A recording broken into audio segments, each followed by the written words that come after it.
We have a new Holy Father, and leading up to the election, some Catholics wanted a real traditional conservative Pope. Some Catholics wanted a real liberal, progressive Pope, but we didn't get either. We got what we needed, and what we needed was a Leo.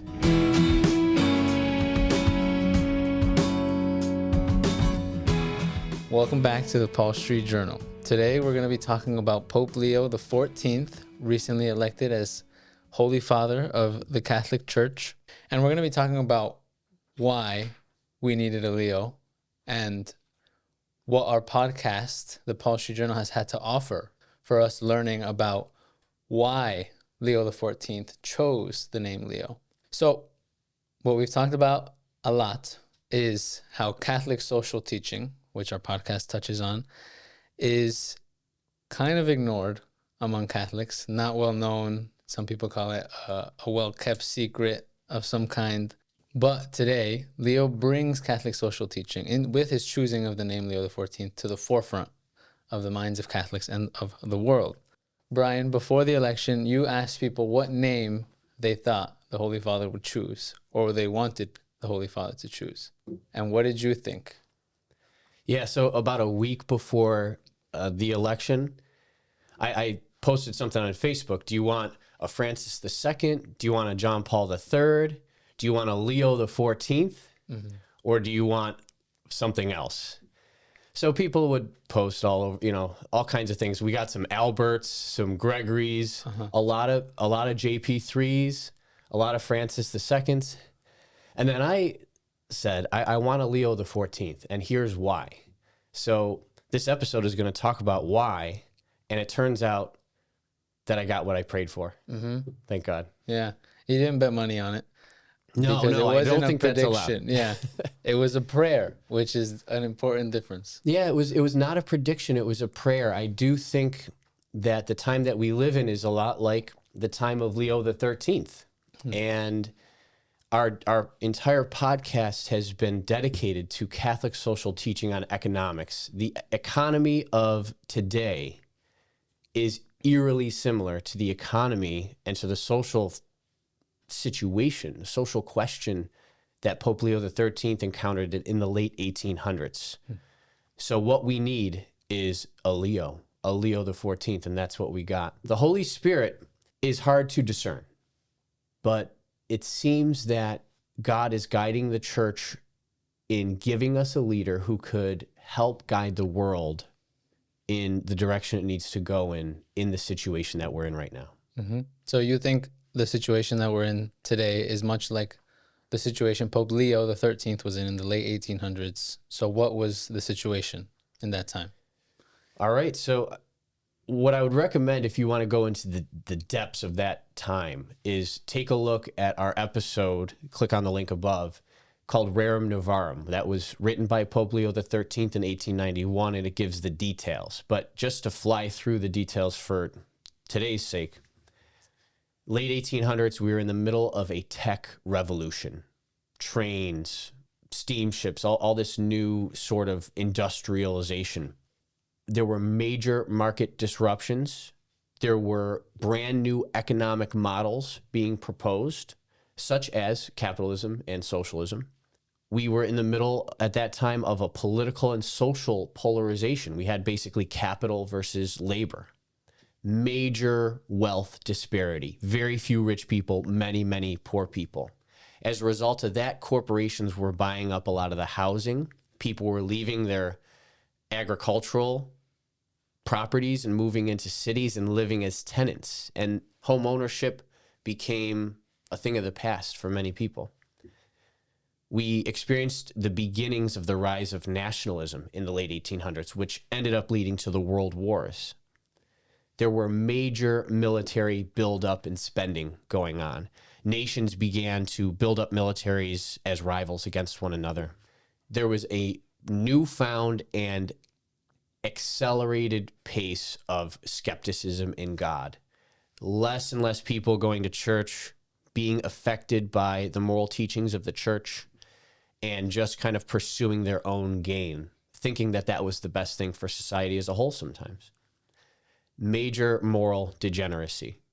And that's what Pope Leo talks about in Rerum Novarum. Yeah, so in the episode on Rerum Novarum, we talked about how Leo responded to those problems of his day with his encyclical, which is now, and which we covered in the podcast, considered to be the first or the origin of what the Catholic Church calls Catholic social teaching, a line of doctrine that responds to these kinds of questions.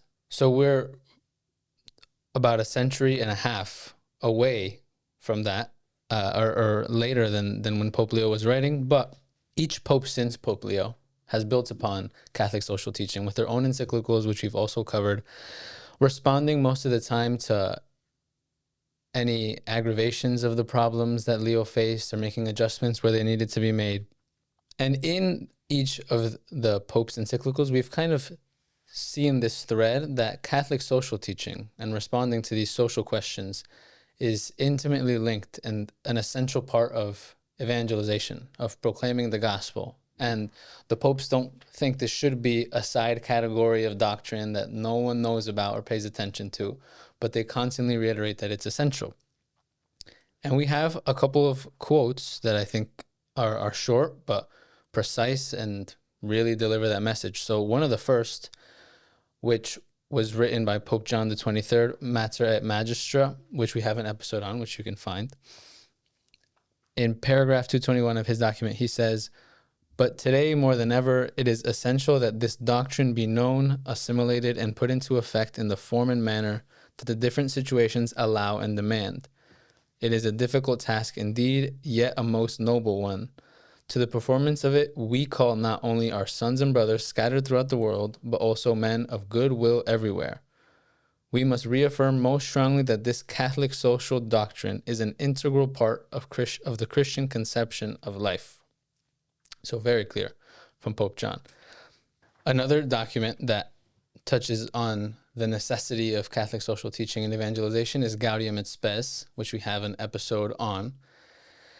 And it's a document from Vatican II. And it says, "It is only right, however, that at all times and in all places the Church should have true freedom to preach the faith, to teach her social doctrine, to exercise her role freely among men, and also to pass moral judgment in those matters which regard public order when the fundamental rights of a person or the salvation of souls require it.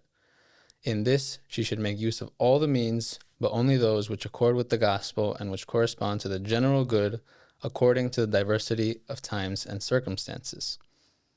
So I think very well put by Gaudium et Spes. It's kind of what the popes have done. And then the last one is Evangelii Nuntiandi, which gives the most concrete definition of evangelization for our world. And it, Most comprehensive definition as well. Absolutely. Yeah. And it touches on Catholic social teaching. So Pope Paul VI in Evangelii Nuntiandi says, "But evangelization would not be complete if it did not take account of the unceasing interplay of the gospel and of man's concrete life, both personal and social. This is why evangelization involves an explicit message adapted to the different situations constantly being realized about the rights and duties of every human being, about family life, without which personal growth and development is hardly possible, about life in society, about international life, peace, justice, and development, a message especially energetic today." And that's just a few examples of this fundamental link between Catholic social teaching and evangelization. And we have many more.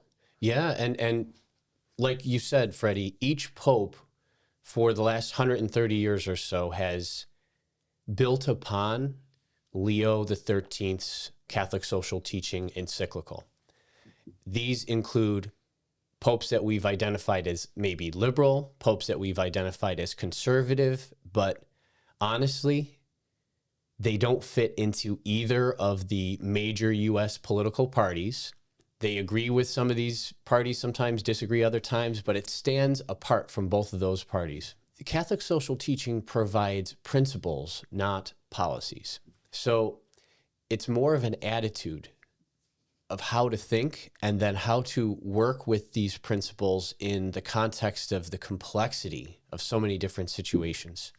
Remember, in the first season of the Paul Street Journal, we learned that Jesus did not give us well-defined laws to follow because laws are usually time and space sensitive or dependent. But attitudes and principles apply to all times and all situations. So that's what Jesus establishes in the New Testament. It's something that was a part of the Old Testament as well, with the law of Moses. And now we are using these principles given to us by the church to address needs like artificial intelligence, social media, even economics. Yeah, so we've talked about before that even starting with Pope Leo wasn't creating anything new. I think it was in a large way a callback to many of the principles found in the New Testament and the Old. But regardless, he added to it, and then the popes after him did. And just about all of them, except for John Paul I, who didn't have a very long papacy, added to this doctrine. And we're now at the next pope who can add and who seems to have his finger on the pulse of the Catholic social question. What in our world today will Pope Leo need to respond to? Well, in my Facebook post the week before Pope Leo's election, it wasn't just the name that I was praying for, it was also his agenda. And I'm not a prophet. I just feel like we've been following Catholic social teaching all this time, and it seems that exactly what I was hoping and praying that he would be talking about, he talked about on the first day, right as he was on the balcony addressing everybody for the first time, the second day, the third day. So what are these things that he's been talking about that I've been praying for? So the first thing is technology. And under the umbrella of technology, we have social media, artificial intelligence, biological issues like biotech stuff. So just a brief word about each of these. Social media has been a major contributor to polarization, which we talked about was a problem in the late 1800s. And right now, people seem to be driven by the algorithms to be far left or far right. And both of those are concerns in many ways. And it seems to me that Leo is going to be maybe getting ahead and doing things that Congress can't do or hasn't done, that the UN can't do or hasn't done, and being almost this moral guide for these big tech companies and for everybody who's using the products of these tech companies on how to move forward in a healthy way. How do we use social media to build up society, increase solidarity, protect children, protect a healthy lifestyle with how much time you're using tech for, things like that. I could see Pope Leo moving in that direction with social media. With artificial intelligence, with quantum computing, there may be an existential threat. Will AI and robotics replace all or most of human work? The largest job in the world right now might be like driver. All drivers may be replaced in the next 5 years. So what's the labor employment living wage question in the context of artificial intelligence coming out and becoming relevant? So Pope Leo actually, we have a video of him explaining this. Proprio sentendomi chiamato a proseguire in questa scia, ho pensato di prendere il nome di Leone XIV. Diverse le ragioni, però principalmente il Papa Leone XIII, infatti, con la storica enciclica Rerum Novarum, affrontò la questione sociale nel contesto della prima grande rivoluzione industriale. E oggi la Chiesa offre a tutti il suo patrimonio di dottrina sociale per rispondere a un'altra rivoluzione industriale e agli sviluppi dell'intelligenza artificiale che comportano nuove sfide per la difesa della dignità umana, della giustizia e del lavoro. How about the role of technology on biology, on even conception issues? So in the past, the Republican Party has been really on board with Catholic teaching in regards to like conception and abortion and all these kinds of social and conception issues. But now we see that as of late, the Republican Party has signed on to the whole IVF movement. And now we see that neither party represents us in that category, and neither party represents us in the economics category. So in many ways, we're kind of unrepresented now as Catholics in the United States. So we're going to need guidance from Pope Leo on how to move forward with this new political scene that we've encountered, even in the last 5 to 10 years. And then with the technocracy. So back in the late 1800s, in the time of Leo XIII, we had the robber barons. Very few people in the United States owning the majority of wealth, everybody else being rather poor and totally obedient and dependent on their masters or capital. Mm-hmm.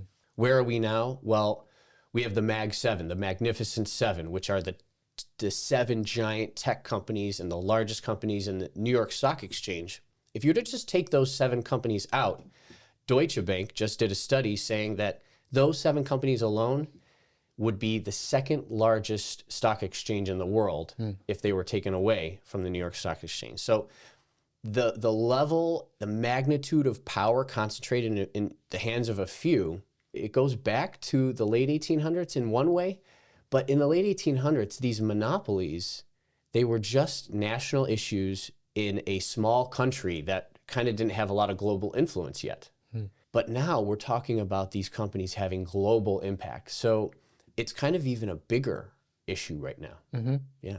One trend that seemed present for each pope that we talked about in our podcast was that this technological development was rather rapid, so that even if it was just one papacy after the next, they had to respond to entirely new questions. And it seems like that's the case for Leo especially, and that this might be even more rapid.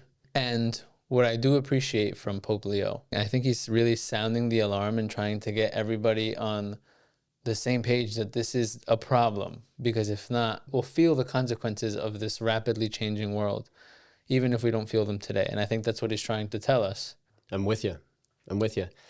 I think another thing that Pope Leo is going to do is encourage a political reset. So right now, Catholics are more formed by their political affiliations than by church doctrine. And I could say that that's the case even for much of the clergy in the church. So it's time for a reset. Right now, most Catholics are uninformed by the church's teaching on economics and so forth. It's time for the people of the church to learn, understand, and operate according to the principles of the church in regards to Catholic social teaching. And that's going to affect the way that we vote. Yeah, amen. I think I've seen many people call Pope Leo the unifier, and he's constantly emphasized unity in his address on the balcony and his homilies that he's had so far.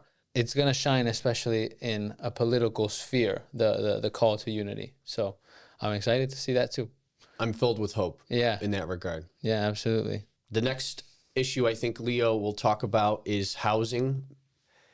It's more of an American problem and a Western problem, so I'm not sure how much of this is on his radar. But I do think he'll address it, just as Leo XIII addressed it. And we do have an episode, 7 Catholic Principles on Housing, so check that out for more details. But young people and families can't afford to buy homes anymore.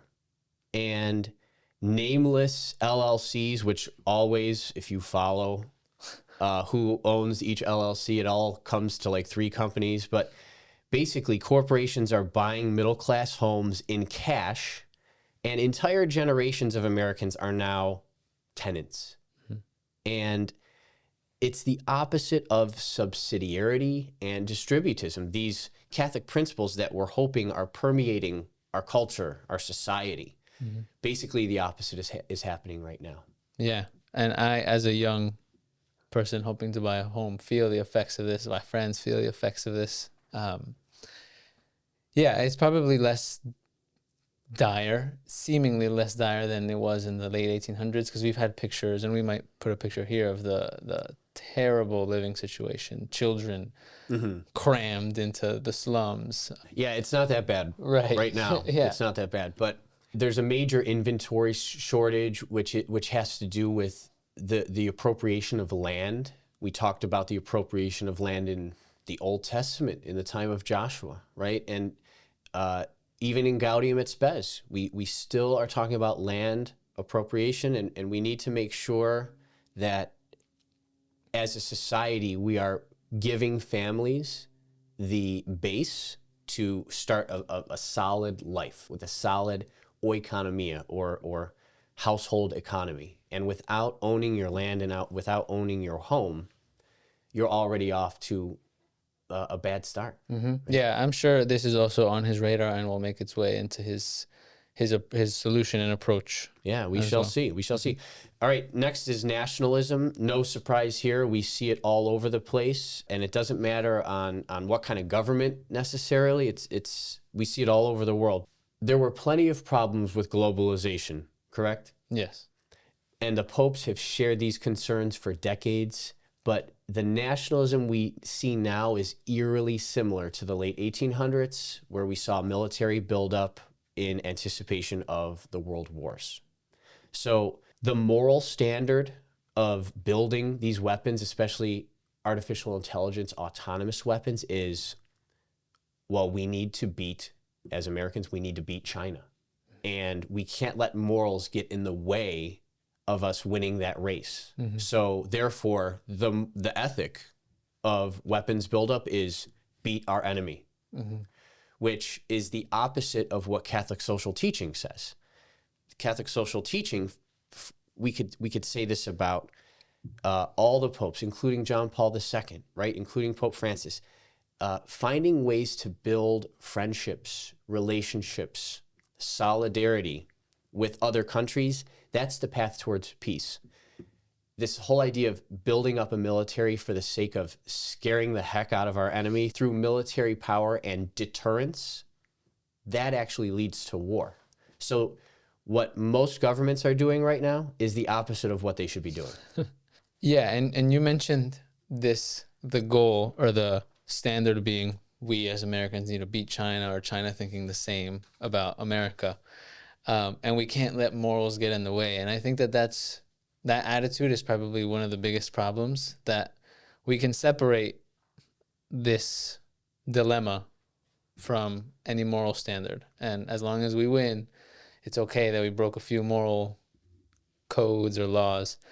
And I think that Pope Leo this is one of the things that Pope Leo has seemed to be most vocal about, peace and true peace. In his first address to the world as Pope, he shares this video about peace and disarmament. Questa è la pace di Cristo risorto, una pace disarmata e una pace disarmante, umile e perseverante. So right now, China is completing one new warship every 2 weeks. And the United States is starting to purchase projects from Anduril. Are you familiar with this company? No. There was just a 60 Minutes episode released recently about it. And it's an artificial intelligence autonomous weapons company that will be and already is providing autonomous weapons in mass quantities. And it's like Terminator, essentially. and this is the buildup of weapons to deter other nations. And this is in the context, just a few weeks ago, we see Pope Leo saying that the peace of Christ is a disarming peace, right? So right now, we see different sides of this argument, and hopefully Pope Leo will have the influence that we saw in people like Leo XIII, people like Pius XI, people like John Paul II. Right. We saw what was the effect of John Paul II on the USSR. Think about that episode that we had, Solicitudo Rei Socialis, Centesimus Annus, how the role of the Pope led to Poland becoming a free nation, leaving the bondage of USSR in communism, right? So the popes have had influence. Think about Leo I, as we mentioned in the medieval economics episode, Leo convincing Attila to not sack Rome. The popes have had incredible influence. Yeah. And we pray that Leo will have that sort of influence as we lead to what looks like could be war. Yeah. I mean, I think his phrase is spot on, a disarming peace. And I think that's what it's been. And hopefully it's what he can do too. Pope Leo XIII in the late 1800s shares his major concern for skepticism in God and the resulting moral degeneracy. I was reading Charles Dickens the other day. I got his book here. He was talking about how people had, if they planned on leaving parts of London to go on vacation, they would have to move all their furniture out and put it in a furniture warehouse just so that somebody didn't go into their house and steal it. This is how bad things were in the late 1800s. So the moral degeneracy and the societal breakdown, the breakdown of solidarity in the late 1800s during the Industrial Revolution, we're seeing that today in many ways as well. And it's maybe less obvious than just taking the furniture out of people's houses, but we are seeing this on the internet. We're seeing the way that people treat people on the internet. We see that the divisiveness in politics, right? So hopefully Pope Leo will guide people toward a newfound faith, and that faith will lead to right living. In summary of all these subjects that we addressed, I think Prevost, Pope Leo XIV, fully comprehends this situation. I think that he understands the complexities of the world right now, understands the philosophies backing all of these different camps and the way people think. Remember, this is a math major from Villanova, like a White Sox fan, an American. Yeah. Incredibly gifted in many ways. And he has a sharp mind. He has a soft heart. He has a heart for the Lord. And I do believe that he has embodied the solutions to these problems for his entire career. So take a look at what he said in past videos before he was a pope. He addresses a lot of these issues already. And we kind of know where he's going to go, I think. I would like to speculate with you, Freddie, when he is going to release his first encyclical, what it's going to be about, what it's called, and so forth. Yeah, so Pope Leo XIII released Rerum Novarum on the 15th of May in 1891. And the encyclicals after that normally choose that day to commemorate.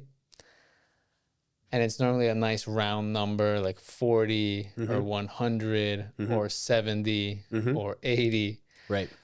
So May 15th just passed, and he could have dropped it, but he didn't. It would have been a bad number, 130, not a bad number, but 134. So we think next May 15th, potentially, if 135 in Latin sounds nice, he might drop it next May 15th, 2026. So that would be May 15th, 2026. That's right. The title.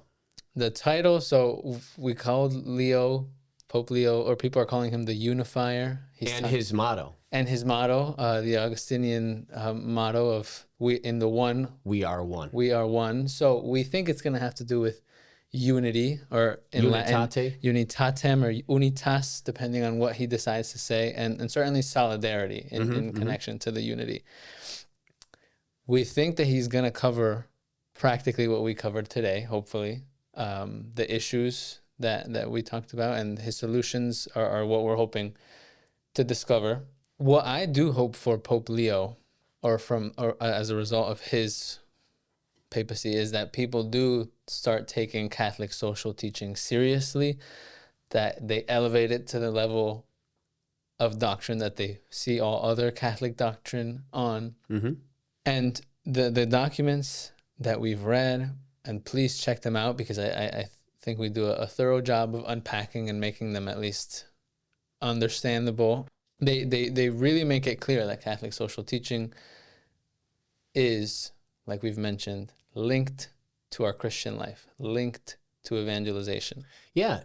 In the Our Father, which we pray every day, we say, "Thy kingdom come." The Catholic faith is not something that basically ignores the present world for the sake of hope in a future state in heaven. Heaven is certainly essential to our faith, and hope in that is essential. But we also say thy kingdom come, which means that it's part of our job for God's kingdom to come to earth and to affect society, and for Christianity to permeate the culture and to build up people and families and communities and society and the world as a whole. So it's our job to use Catholic social teaching to build up the world, increase unity and solidarity. Yeah, Gaudium et Spes, in another part of the document, calls it one of the most serious errors of our time to make that kind of separation, hoping in heaven and the world to come and kind of forgetting about the world that we're in. And I do think that Catholic social teaching is, in a real sense, kind of the remedy to that problem, a sober, ordered focus on the social world that we live in preparation for the kingdom that is to come, right? Yep. And we work for an organization called St. Paul Inside the Walls, which is a Catholic center for evangelization. And is Catholic social teaching part of evangelization? Yes. Absolutely. In fact, it's an essential component, as Paul VI said in Evangelii Nuntiandi, as John the 23rd says, as the Second Vatican Council says. So we do this because it's an essential component, but it's also the most ignored. So it's time to rally Catholics together and to finally learn this stuff and to put it into practice. And who's leading the charge? Pope Leo XIV. We're excited, very excited. I hope that this episode builds excitement for our listeners or people who've never listened to us before. And I hope that you can check out the videos that we've done before. The podcast in its entirety covers this subject, Catholic social teaching, specifically on economics, but there's a lot to learn. So pray for Pope Leo XIV. We're highly anticipating what comes from his papacy. And thank you for listening to the Paul Street Journal. See you next time.